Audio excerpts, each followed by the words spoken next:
और फिर से आप सभी दर्शकों का आपके अपने स्टडीमेंट्री यूट्यूब चैनल पर हार्दिक स्वागत है। आज हम आपके सामने लेके आए हैं new NCERT book class 12th। इसमें हम बात करेंगे जो अपनी हिंदी साहित्य की पुस्तक है अंतरा भाग 2, उसमें असगर वजाहत द्वारा रचित जो चैप्टर है जिसमें छोटी छोटी जो कहानियां हैं, शेर, पहचान, चार हाथ और साझा, इन कहानियों से संबंधित जो भी इम्पोर्टेंट क्वेश्चन हैं वो हम आपके सामने इस वीडियो के माध्यम से प्रस्तुत करेंगे। अगर किसी प्रकार की कोई कमी हो तो आप ज़रूर बताएं, और अगर आपने अभी तक चैनल को सब्सक्राइब नहीं किया है तो कृपया करके चैनल को भी सब्सक्राइब ज़रूर कर लें। इसमें हम बात करेंगे, पहला क्वेश्चन है, शेर जो लघु कथा है उसमें शेर जो है वो किसका प्रतीक यहाँ पर बताया गया है। तो इस कहानी को हम पढ़ेंगे तो शेर को व्यवस्था का प्रतीक के रूप में दर्शाया गया है। नेक्स्ट है, जागरूक जनता के प्रतीक कौन थे। तो जागरूक जनता के प्रतीक खैराती, रामू और छिद्दू थे। राजा द्वारा जनता के आंख, कान व मुंह बंद करवाने का वास्तविक उद्देश्य क्या था। तो इसका वास्तविक उद्देश्य था जनता को गुमराह करके स्वयं निरंकुश बनना। अगले क्वेश्चन की हम बात करें, साझा, दूसरी जो लघु कथा है साझा, इसमें हाथी जो है उसको किसका प्रतीक माना गया है। तो इस कहानी में हम बात करें तो हाथी को प्रभावशाली वर्ग का, जिस प्रकार हाथी ताकतवर होता है उसी प्रकार जो प्रभावशाली वर्ग है वो भी यहाँ ताकतवर दर्शाया गया है। चार हाथ जो कहानी है वो किसको उजागर करती है। तो चार हाथ जो कहानी है ये मजदूरों पर हो रहे शोषण को उजागर करती है। राज्य को कैसी, मतलब राजा को कैसी प्रजा पसंद है। तो राजा को बहरी, गूंगी और अंधी जो जनता है वो यहाँ पर बताया गया कि वो उसे पसंद है। हाथी ने किसान के साथ साझे में खेती की थी। किस चीज़ की खेती की थी। तो उन्होंने ईख की खेती जो है हाथी और किसान ने मिलकर की थी। अगले क्वेश्चन की बात करें, लोग शेर कहानी में रोजगार प्राप्त करने के लिए क्या करने जा रहे थे। तो वो क्या कर रहे थे, धीरे धीरे एक एक करके शेर के मुंह में जा रहे थे। नेक्स्ट क्वेश्चन है, कहानी में लेखक ने शेर को किस बात का प्रतीक बताया है। तो इस कहानी में शेर को लेखक ने शासन सत्ता का प्रतीक बताया है। सत्ता अहिंसक और सह अस्तित्ववादी होने का दावा करती है। उसने भ्रम फैला रखा था कि वह जनता की हित चिंतक है, इसी कारण जनता उस पर विश्वास करके उसकी बात मानती है, मगर कुछ स्वार्थवश भी वो उसका सहयोग करती है। सत्ता विरोध बर्दाश्त नहीं करती है और विरोधी को ताकत के साथ वो कुचल देती है। वह जनहित के नाम पर स्वयं अपना ही हित वो चाहती है। नेक्स्ट क्वेश्चन की हम बात करें, शेर के मुंह और रोजगार के दफ्तर के बीच में इस कहानी में क्या अंतर आपको देखने को मिला था। तो इसमें बताया गया है, शेर के मुंह में जो एक बार जाता है वो कभी भी वापस नहीं आता है, लेकिन दफ्तर में तो लोग बार बार चक्कर लगाते रहते हैं और अपनी अर्जी, मतलब अपनी समस्या वो देते रहते हैं, पर उन्हें नौकरी नहीं मिलती है। शेर जो है वो जानवरों को निगल लेता है, परंतु रोजगार दफ्तर जो है वो नौकरी चाहने वालों को निगलता नहीं है, बल्कि उन्हें रोजगार प्रदान करके जीने का अवसर देता है। इस कथा से लेखक ने वर्तमान शासन व्यवस्था पर करारा व्यंग्य किया है। अगला क्वेश्चन है, आंखें बंद रखने और आंखें खोलकर देखने के क्या परिणाम या क्या नतीजे निकले। जवाब हो जाएगा, प्रजा की आंखें बंद रखने से धीरे धीरे राजा का जो प्रभुत्व है वो सर्वत्र व्याप्त हो गया और वो राजा जो है वो निरंकुश हो गया। जनता को राजा द्वारा किए जाने वाले अपने ही शोषण का पता नहीं चला, और जब प्रजाजनों खैराती, राम, छिद्दू ने आँख खोल के देखा तो वो एक दूसरे को न देख सके, सर्वत्र उन्हें केवल और केवल राजा ही दिखाई दे रहे थे।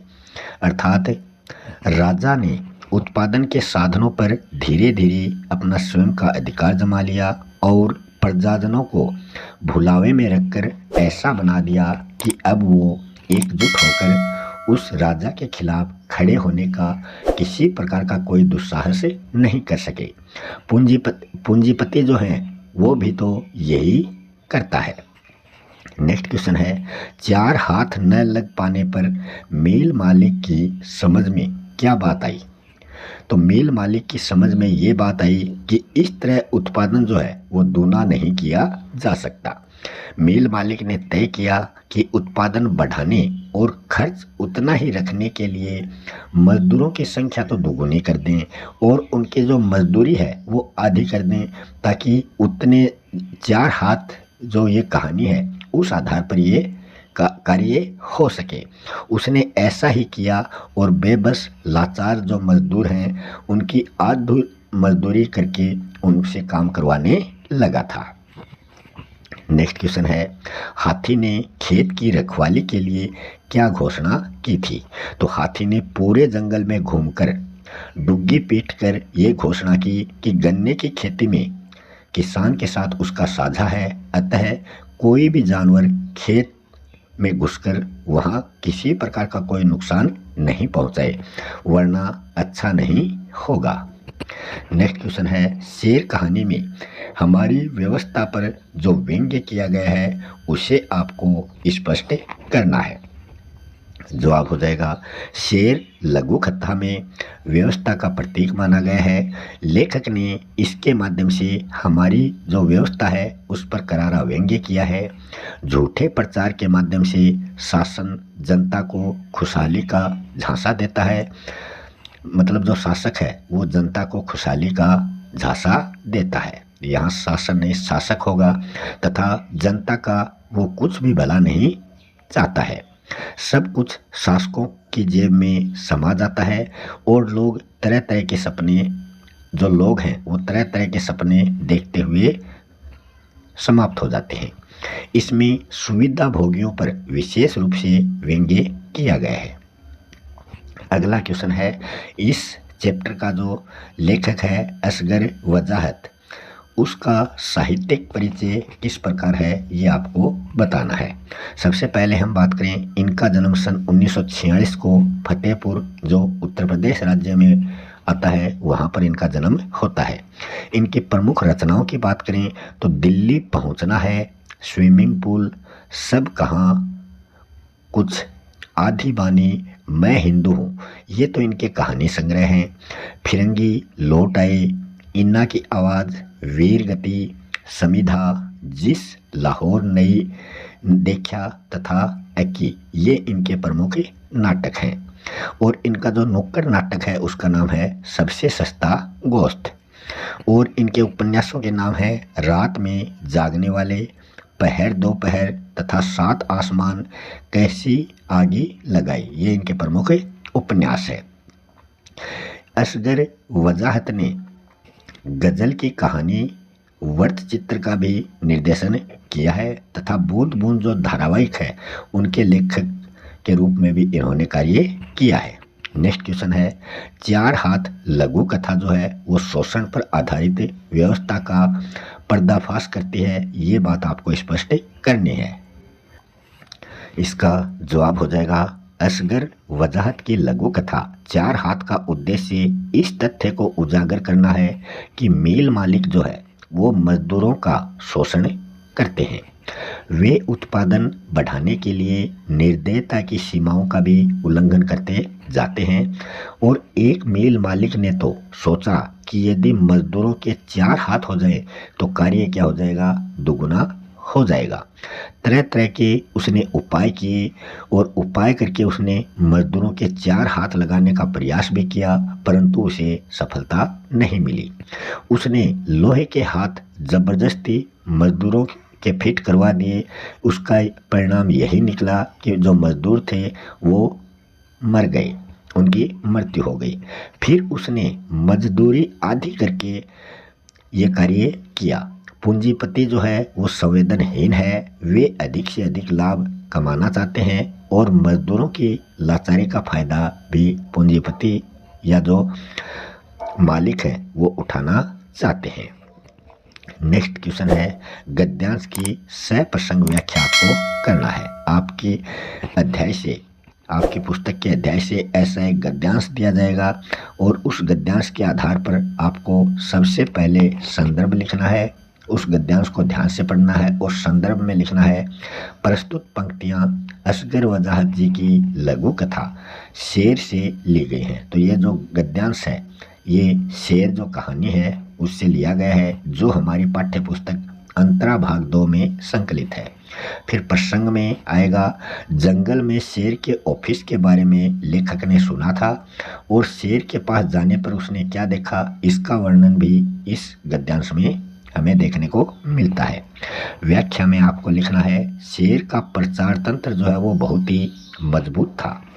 उसने अपने बारे में प्रचारित करवाया था कि वो अहिंसावादी हो गया, मतलब वो हिंसा नहीं करता है, वह सह अस्तित्ववाद और अहिंसा का समर्थक हो गया है।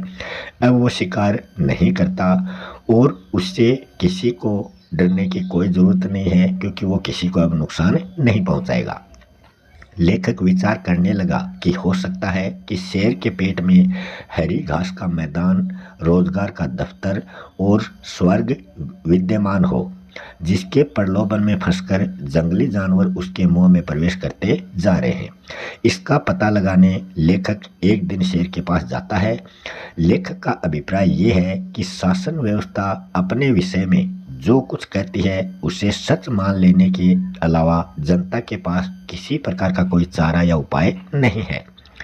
शेर के पेट में रोजगार दफ्तर है, यह शेर के द्वारा प्रचारित किया गया झूठ था, परंतु जंगल में इसे सत्य समझकर जो बेरोजगार हैं वो उसके मुंह में समाते जा रहे हैं। विशेष में आपको लिखना है, शेर जो है वो यहाँ पर व्यवस्था का प्रतीक बताया गया है। इस गद्यांश की जो शैली है वो प्रतीकात्मक है। गद्यांश की भाषा सहज और प्रवाहपूर्ण है। राज्य व्यवस्था जो झूठ सत्य अपने बारे में प्रचारित करती है उसे जनता जो है वो सत्य मान लेती है। तो इसी प्रकार आज का ये अपना वीडियो यहीं समाप्त होता है। मिलते हैं अगले वीडियो में किसी नए टॉपिक के साथ। तब तक के लिए आप सभी दर्शकों का बहुत बहुत धन्यवाद।